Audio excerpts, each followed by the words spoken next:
very excited about our readers for tonight. Our first reader is Marisol Baca. She graduated from Fresno State with a BA in English, where she received the Andre Montoya Poetry Award.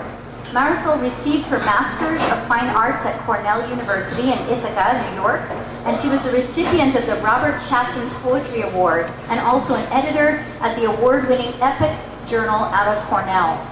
She lives in Fresno with her little dog, Sophia, and teaches English, and continues to write poetry. She's just recently finished a book of poems entitled Revelato, which I cannot wait to read. And I suspect that here is a poet whose career we will all be following. Please help me welcome Marisol Baca. Thank you so much, Gillian, and everybody here. All the poets, the writers, and the supporters for coming out to see us tonight. And also a thank you to Lee Herrick. I'm very excited about his new book, and I'm excited to be reading with you tonight. And my name is Marisol. I think you got that already. I'm going to get right into the poems. The first poem, I do have to just let you know, there's a couple words in here that might be a little confusing. The first word is Orno. Does anyone know what an Orno is? An Orno is an oven, and in New Mexico, where I was brought up, we used to have an Orno inside the house sometimes, but mostly outside. And the oven is made out of adobe bricks, and it's basically used to make sweetbreads and different kinds of breads, but my father also made one so that you could smoke trout in it, because he used to fish a lot. The title of the poem is Orno.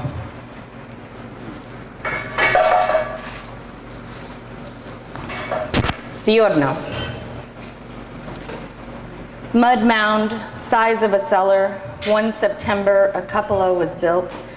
A mixture of clay and straw stalks carried from Grandpa's dark blue Ford pickup. Red heap it looked like in the distance. Here is my father's body moving over the frame of the kiln, so that after time it begins to resemble an anthill. And a dark tunnel is dug in the earth, good for smoking freshwater trout, which the men catch in the rivers and the lakes. It takes days to let the bricks settle and dry. I count foxtails and stomp in the marsh beside the alfalfa fields. Mother is on the creamsicle phone. She has orders. The crib is now much too small for me. Orno in the rain is deep red. I rubbed my hand over it, and the side of it bled purple like blackberries. Inside, with frozen peas in my mouth, I watched Dad shaping the final bricks. The sun has changed him to a horse, no undershirt, hair black and long like Jesus's in photos. Dad bought ducks in the winter. Mom told stories to Grandpa. I followed the ducks into the furnace and fell asleep. Snow covered the Orno, and it became a hilly shadow stretched at noon, gloomy and long. Clouds the same color of the inside of that thing. Smoke painted the walls in ash. Feathers left over and over from the ducks. They disappeared after months. I didn't cry when they were gone. He used to smoke trout in it, my father, Magdalena. I am praying to you. I have fallen asleep in the old Orno again. Trout in lakes and rivers, the smoke in wisps along the road, long trails of feathers beside the fields, lakes, and rivers, the trout inside the rivers. Thank you. The next poem is titled The Flooding, and it's about the day when my cousin was born. On all these patched paths, in all this tattered landscape, and arid wind, and sapless woods, I have never seen a drought which made the ground so cracked, nor heard Flores Negras the way I did in 1980 in that cherry tree house on Sarah Lane, nor sang as I did then, my stars all flickering, my hair all singing, my mother full of teeth, My father holding his voice out, laughing, doing the dance of guitar and spirits, the sound of the strings, half cry, half chuckle, the world at last a river of ice melt. The three of us meandering and rippling, as eager as the flash flood, as if we rushed towards unknown in 1980, in New Mexico, strange, thirsty New Mexico, desert of the Rio Grande, an hour away my aunt's house, the overwhelming course of birth, O God of rivers, O swiftly running God.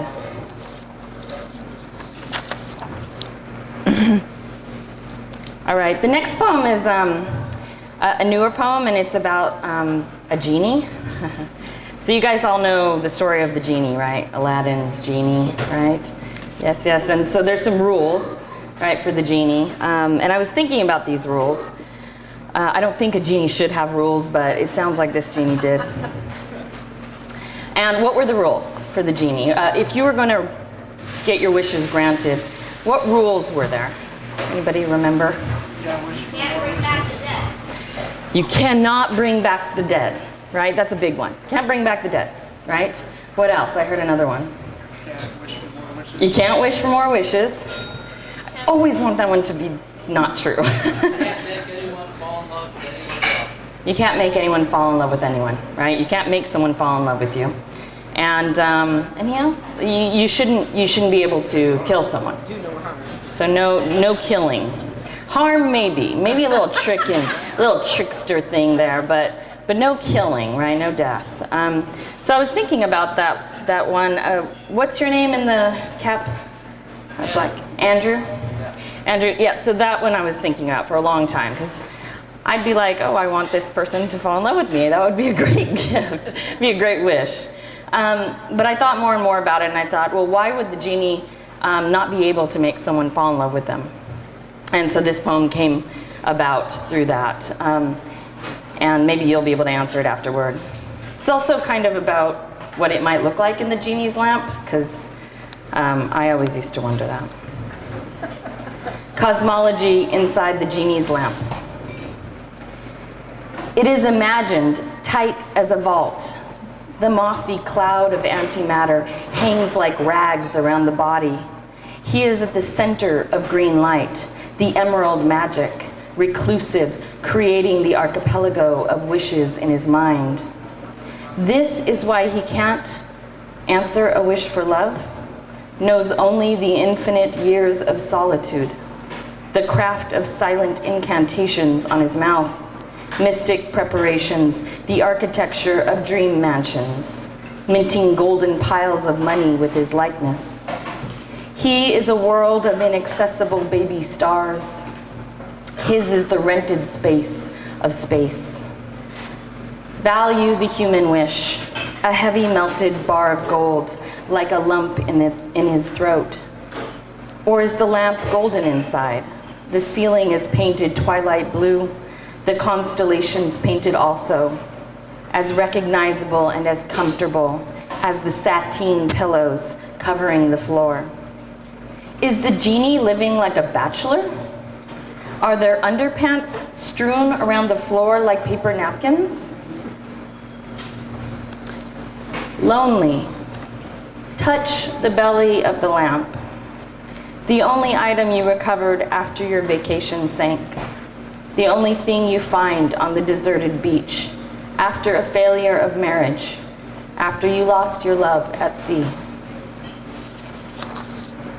Anybody figure out why that genie can't grant that wish? The next poem is kind of sad. It's called the Jano. The Jano in New Mexico is the wide expanse of land. It's usually prairie type of land, but usually not a whole lot grows there other than that. And this is about my grandmother. So, Jano. My grandmother sits on the couch watching ugly birds from her window, her face centered in a storm, the cigarette stapled to her index and middle. She calls me 3,000 miles away. I don't need a man to take care of me. These spaces begin to fill with weeds.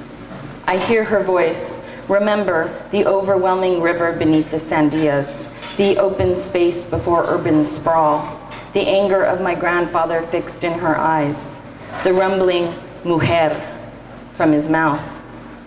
She wished to run far into the Jano, the sound of bees in her mind. All right. The next poem also needs a little introduction. I guess tonight is just introduction poem night. So this is titled Sarcophagi and Glass Houses. Do we all know what sarcophagi are? Yeah, so kind of tombs, right? And there's a famous piece, a famous sculpture, gigantic, humongous sculpture in New York at the Storm King Sculpture Park. And it's titled Sarcophagi in Glass Houses. And that weirdly reminded me of something that I grew up with, and that is chili. And I was just talking about chili, growing up with eating chili, right? And we ate a lot of it in New Mexico, bowls of it. And we used to have to make it ourselves. And this is a poem about that, how sarcophagi actually remind me of chili. Sarcophagi in glass houses. After an installation at the Storm King Art Center and the death of my great aunt. 1. Manuelita sent Mom and Auntie Patsy into the potting room, piles of chili, skins like dried meat. Mom and Auntie Patsy hitching the meat out, pulling the seeds and the membrane from the inner lining, little fingers tugging at green tongues, speechless in their hands, packing them into glass jars. The day of death was passing by, the coffin on the coffee table, the old sitting together, the men's heads white and scattered like seeds. Manuelita passing out crocheted kerchiefs, monogrammed and stained. Uncle Benito had to hold on. His wife looked up from the coffee table. She looked up, but she was already dead. Auntie Patsy was tired of the piles that smelled burnt, the piles my mom kept jumping in, the look of the chilies, mouthless, stemless, plucked. The candles were lit in the little earthen room. Rain began to fall with tin sounds on the roof, and the dead woman smiled from the trees. They had welts on their hands. The chili had been too hot to eat. 2. They arrive in pods. The pods are much too tight. They break the sides open. 3. Manuelita constructed her home with an Orno in the kitchen. She only burned cedar wood. She had burn marks along her arms, kept feeding the Orno glass shards, cedar wood. But we sold that house. We sold the great cottonwoods outside that house, and the red chileristas, those she plumed and she fed to us. 4. It was in New York much later. I walked in the hills and stayed close to the water, away from the groves.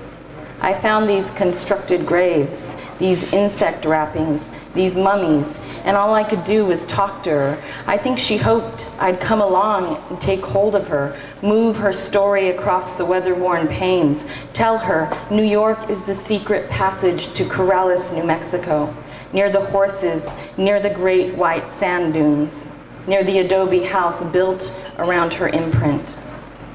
And hatch chili in August. Rain, acidity, the roasters large as foyers, entry rooms, churning pods by the hundreds, and the burn in our lungs, the burn in our eyes, the whole town crying, and the women by the stove. Glass houses make for good mirrors. 5. Great gods of the mountainside, please spare us the duty of eating. Please spare us the acid tongue, the skins and their veins burst and smell of her, the casings by the molcajete like translucent tombs waiting to lend themselves to stone, waiting to affect on the mouth, the acerbic bite and the swelling, waiting for the opiates of the body to pump and roll. 6.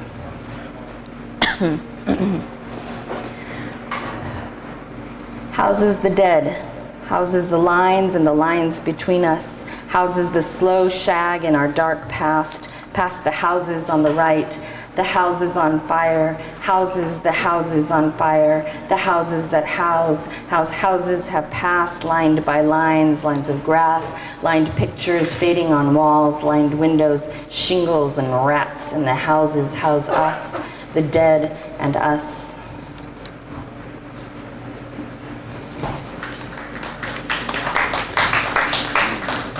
And the last poem I'm going to read is titled Apple Orchard. And it's about an apple orchard. Apple Orchard, Corrales, New Mexico, summer 1982. 1.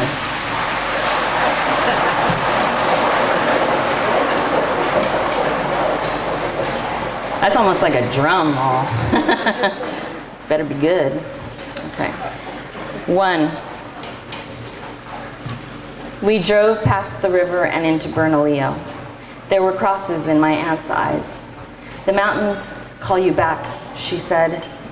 The sandias rose before us, clean pink peaks and the crags below dark and greenish. We drove into the dim patches. Beyond the old house was the apple orchard. San Juans and Roman beauties were close to dropping. We would be picking soon, culling and shining. Wild asparagus grew in patches among the trees. 2. She watched her mother being lowered into the ground, a childhood wrapped in an old black dress. She went crazy, all fury and open-mouthed over her coffin. My aunt held her back. She made sounds like horses running. My aunt's arms stretched out, gripping the coffin. She struggled to climb on top. I was too young. I sat in my mother's lap, everyone watching, everyone crying, and Uncle Benny falling to the floor. Mama, Mama. 3. Beyond the orchard, a ditch, attractive with slender saltgrass and buffalo grass, infested with piquant creosote, and in the bed a roily nest of water. Beyond that ditch, the earth stopped. The edge of the world stayed back beyond the ridge, waiting. My uncle said there were alfalfa fields that went on and on and on until they hit the mountains. But I knew what was really there. I knew the smell of green apples the same way. The familiar dreams of falling over that edge, sun in my eyes and the taste of dirt, the itchy tall grass and weeds giving way. I could smell horses far off in the neighbor's field. I could feel the void beneath my leather sandals.